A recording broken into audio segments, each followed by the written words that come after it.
அம்மா ஒரு கதை சொல்லட்டுமா? சிங்கமும் குள்ள நரியும். ஒரு ஊர்ல ஒரு காடு இருந்துச்சாம். அந்த அடர்ந்த காட்டுக்குள்ள சிங்கம் ஒண்ணு இருந்துச்சாம். அது அங்கிருந்த மற்ற விலங்குகளை எல்லாம் வேட்டையாடுச்சாம். இந்த மாதிரி நாளுக்கு நாள் அதோட பெருச்செயல் அதிகமாகிக்கிட்டே போச்சாம்.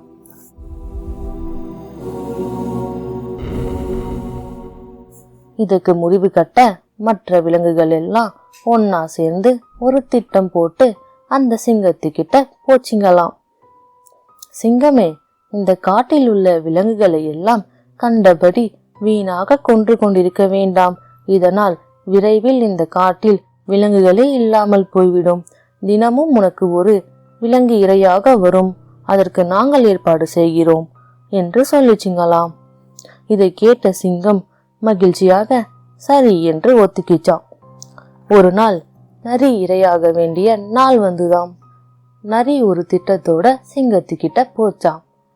சிங்கம் நரியிடம், என்ன தைரியம் உனக்கு? ஏன் இவ்வளவு நேரம்? நான் உனக்காக காத்துக்கிட்டு இருக்கணுமா என்றது.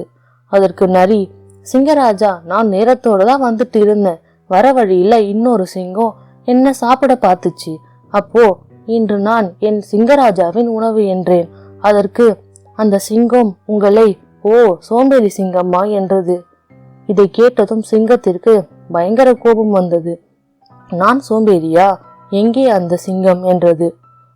நரி சிங்கத்தை அந்த இடத்திற்கு கூட்டி சென்றதாம். நரி குகைக்குள்ள சிங்கம் இருக்குன்னு போய் சொல்ல அந்த சிங்கம் குகையினுள் பாய்ந்தது.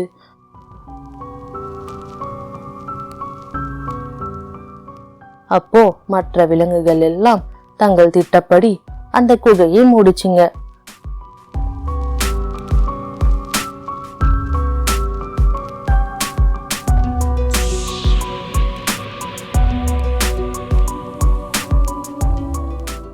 அதுக்கப்புறம் எல்லா விலங்குகளும் சிங்கம் தொல்லை இல்லாம சந்தோஷமா வாழ்ந்துச்சுங்களாம். ஒன்றுபட்டால் உண்டு வாழ்வு. இந்த வீடியோ உங்களுக்கு பிடிச்சிருந்தா லைக் பண்ணுங்க, ஷேர் பண்ணுங்க, சப்ஸ்கிரைப் பண்ணுங்க, மறக்காம பெல் ஐகானை கிளிக் பண்ணுங்க.